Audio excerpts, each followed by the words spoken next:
May 8, 1945. Allied Interrogation Center, Mondorf-les-Bains, Luxembourg. General der Panzertruppen Heinz Guderian, architect of Blitzkrieg and father of German armored warfare, sat across from American intelligence officers. His armies destroyed, his nation in ruins, his Führer dead by suicide in a Berlin bunker. The Americans asked the obvious question: how did Germany lose? Guderian's answer would shape military history for the next 70 years. "We were not defeated by superior tactics or courage," he said carefully in fluent English. "We were overwhelmed by numbers. American production was limitless. Our equipment was superior: the Tiger tank, the Panther, the Me-262 jet. But we couldn't produce enough. Quality lost to quantity." The Americans wrote it down. They believed him. And the greatest propaganda victory of World War II had just been won by the losing side, the generals who won the peace. Between May 1945 and 1948, hundreds of captured Wehrmacht officers underwent extensive debriefing. The Americans needed their expertise for the emerging Cold War. The Soviets were the new enemy. German generals, who had fought the Red Army for 4 years, possessed invaluable intelligence. This created an extraordinary opportunity. The defeated generals could shape the narrative of their defeat. Field Marshal Gerd von Rundstedt, interrogated in August 1945, established the framework that would dominate post-war histories. The German army was never defeated in the field. We were betrayed by politicians, starved of resources, overwhelmed by numbers we couldn't match. Our tanks were superior. Our tactics were brilliant. We simply faced too many enemies with too much material. The interrogators nodded. It made sense. It fit what they'd observed. German equipment did look impressive. Tiger tanks were massive.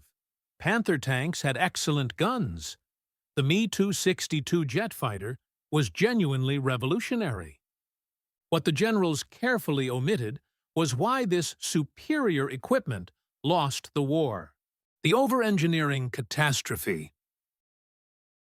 The truth about German military equipment was documented in meticulous detail by Wehrmacht logistics officers, buried in captured German archives, and visible in every field report from 1942 onward. German tanks weren't just good. They were too good. Over-engineered to the point of operational catastrophe. The Tiger I tank, Germany's most famous armored vehicle, weighed 54 tons. Its Maybach HL 230 engine produced 700 horsepower. Impressive on paper.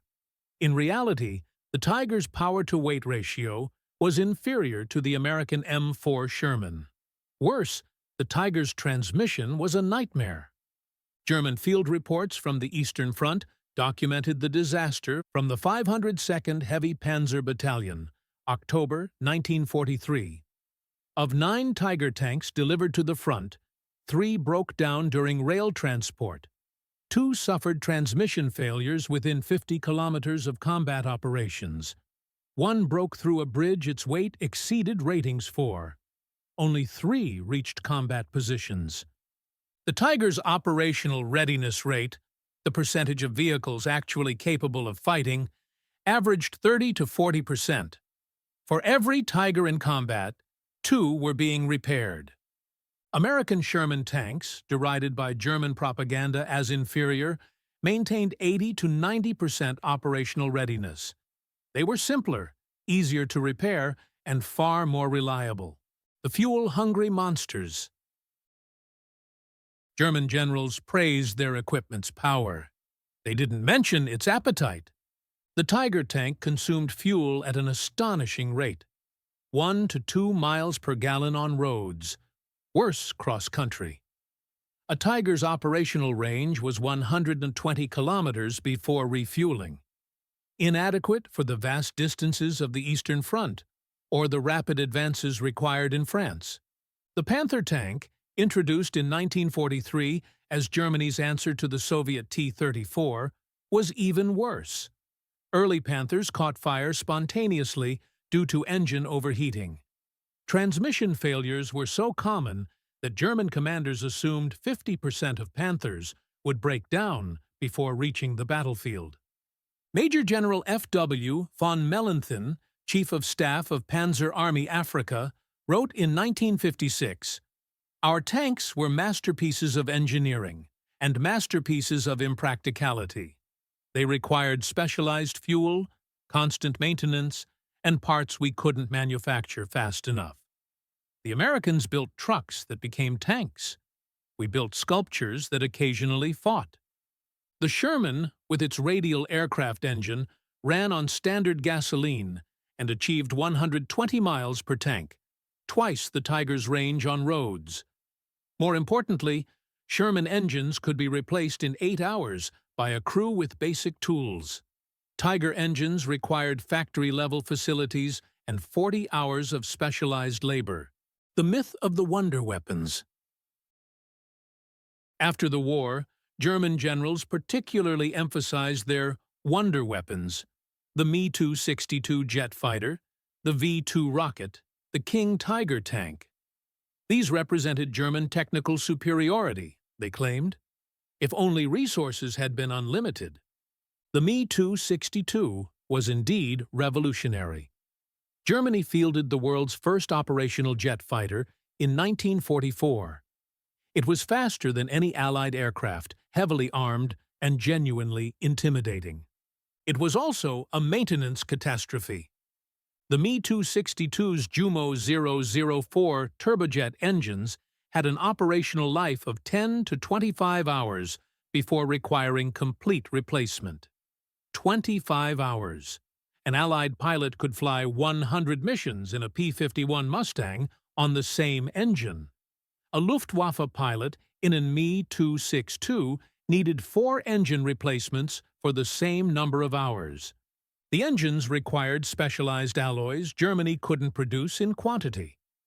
They consumed fuel at rates the Luftwaffe couldn't sustain. They needed runways that Allied bombers had destroyed.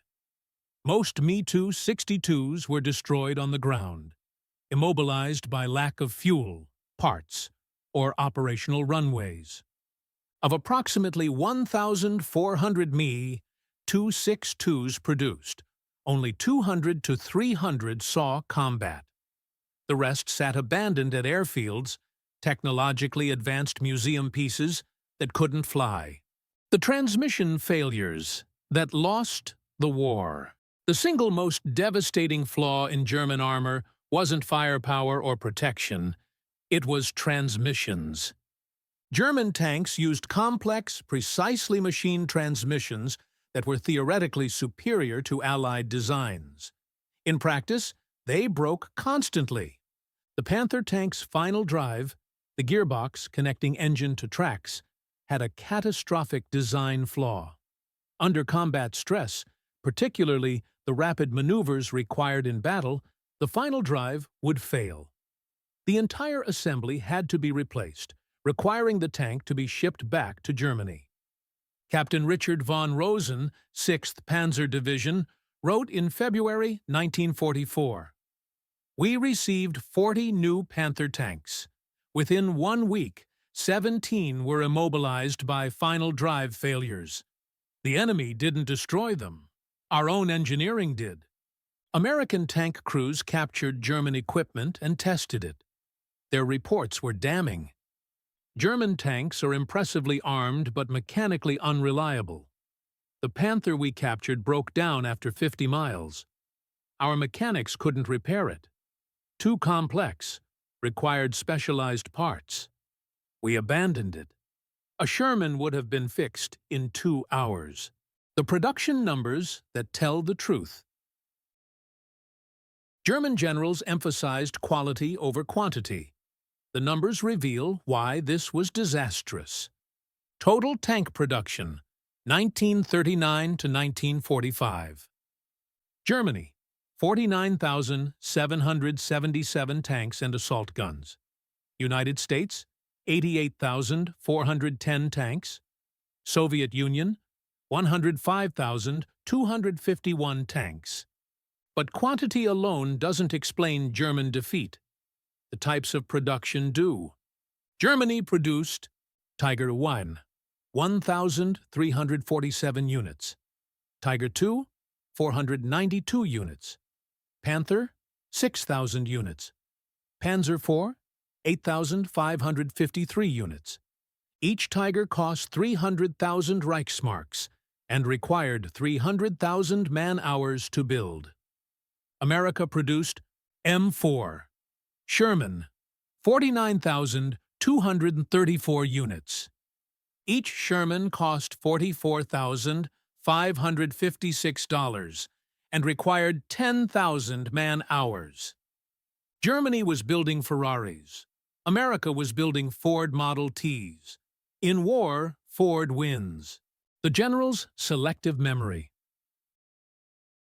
Post-war, German generals carefully cultivated the myth of technical superiority, defeated only by overwhelming numbers. General Heinz Guderian, in his 1952 memoir Panzer Leader, wrote, "The Tiger tank was the finest armored vehicle of the war. Had we possessed them in sufficient numbers, the outcome might have differed." What Guderian omitted, he had personally observed Tiger battalions with 60 to 70% of vehicles deadlined for mechanical failures. He knew Tigers consumed fuel his army couldn't provide. He understood that sufficient numbers was impossible because Tigers required resources Germany didn't possess. Field Marshal Erich von Manstein, in Lost Victories, 1955, blamed Germany's defeat on Hitler's interference, inadequate resources, and fighting a two-front war against overwhelming numerical superiority. He didn't mention that German tanks broke down more often than they were destroyed in combat. He didn't discuss the Wehrmacht's continued reliance on horse-drawn transport. 80% of German logistics used horses through 1945, while Americans were fully motorized. Why historians believed the lie. Allied historians embraced the German general's narrative for three reasons. First, the Cold War created urgency to understand Soviet military capabilities. German generals had fought the Red Army. Their expertise was valuable, and that expertise required credibility. Second, the myth was flattering. If German equipment was superior, Allied victory proved greater courage, better strategy, superior leadership. It was more satisfying than the truth. Allied victory came from better logistics, simpler designs, and industrial capacity. Third, the evidence supported surface observations. German tanks did have bigger guns, thicker armor, impressive specifications. Examining a Tiger tank in a museum is impressive. Reading field maintenance reports showing 70% deadline rates is boring. Military historian Max Hastings, writing in 2004, finally challenged the myth. The narrative of German technical superiority is the most successful propaganda campaign in military history. Executed by the losing side, believed by the victors, and perpetuated for 60 years despite overwhelming evidence to the contrary. The American equipment advantage. American military equipment wasn't spectacular. It was something far more valuable. It worked. The M4 Sherman tank had these characteristics: simple construction, easy to manufacture, reliable engine that ran on standard fuel, wide tracks that distributed weight, preventing road damage, vertical stabilizers allowing accurate fire while moving. Crew comfort features including heaters and radios in every vehicle. German tankers captured in 1944–45 provided inadvertent testimony. POW interrogation reports documented their surprise. The Americans have radios in every tank. Every tank. We had one radio per platoon. They coordinate instantly. Their tanks are inferior individually. but their communications make them superior tactically. American tank crews have better visibility, more comfortable seats, functioning heaters. This sounds trivial. It isn't. Comfortable crews fight better. Our propaganda said Americans were soft. They're not soft. They're smart. The maintenance philosophy that won. German and American approaches to equipment maintenance revealed fundamental cultural differences.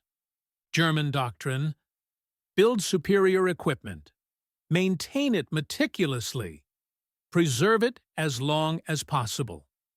American doctrine: build adequate equipment, use it until it breaks, replace it with new equipment. The results were stark. German tank crews spent 60% of their time on maintenance, 40% on combat operations. American tank crews spent 20% on maintenance, 80% on combat operations.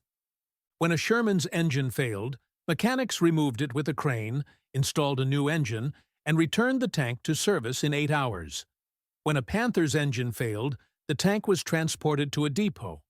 The engine was rebuilt by specialists, and the tank returned after weeks. Germany couldn't afford this replacement philosophy. They lacked industrial capacity. So they built equipment that theoretically lasted longer, but in practice broke down constantly and couldn't be easily repaired.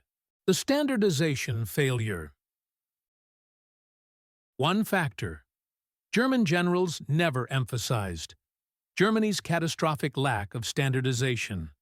The Wehrmacht used 150 different truck types from 52 manufacturers, 2,000 different aircraft types and variants, dozens of tank models with incompatible parts. This made logistics impossible. A repair depot needed thousands of different spare parts. Mechanics needed training on dozens of vehicle types. Parts from one Tiger model didn't fit another Tiger variant. America used primarily one truck, GMC CKTW 2.5 ton, primarily one tank, M4 Sherman, with variants using 75% common parts, standardized engines, transmissions, and components. The operational impact was devastating for Germany. American maintenance units could repair 80% of breakdowns with standard parts. German units couldn't repair 50% of failures because they lacked the specific part for that specific vehicle variant. The final verdict. In May 1945, Allied forces captured German equipment depots across Europe. The inventory was revealing. Abandoned German vehicles found 1,500-plus tanks and assault guns, 80% broken down, not destroyed. 2,000-plus aircraft, 60% inoperable due to lack of parts or fuel. 10,000-plus trucks, most cannibalized for parts to keep others running. The German military hadn't been defeated by Allied firepower primarily. It had been paralyzed by its own equipment. American General Jacob Devers, commanding 6th Army Group, toured a German tank depot in April 1945. His report to Eisenhower was blunt. We found 200 German tanks. We destroyed 30 in combat. Mechanical failure immobilized the rest. Their equipment is impressive until you try to keep it running. Ours is ordinary until you realize it never stops. The myth's legacy. The German generals succeeded brilliantly. Their narrative dominated military history for 70 years. Military museums displayed Tigers and Panthers as examples of superior engineering. Documentaries emphasized German technical advancement. Video games and movies portrayed German equipment as formidable. Military analysts studied German tactics while ignoring German logistics failures. The myth persisted because it was more interesting than reality. Brave underdogs with superior weapons defeated by overwhelming numbers is a better story than over-engineered equipment destroyed by its own complexity. but the truth deserves recognition. German equipment wasn't superior. It was complicated, unreliable, fuel-hungry, impossible to maintain, and strategically disastrous. The Wehrmacht lost because their tanks couldn't reach the battlefield, their planes couldn't fly without specialized fuel, and their trucks were being pulled by horses. The Allied victory came from equipment that was adequate, reliable, standardized, and above all, present. American Shermans weren't the best tanks. They were there, functioning, supplied, and fighting. German generals created a myth that their equipment was excellent, but overwhelmed.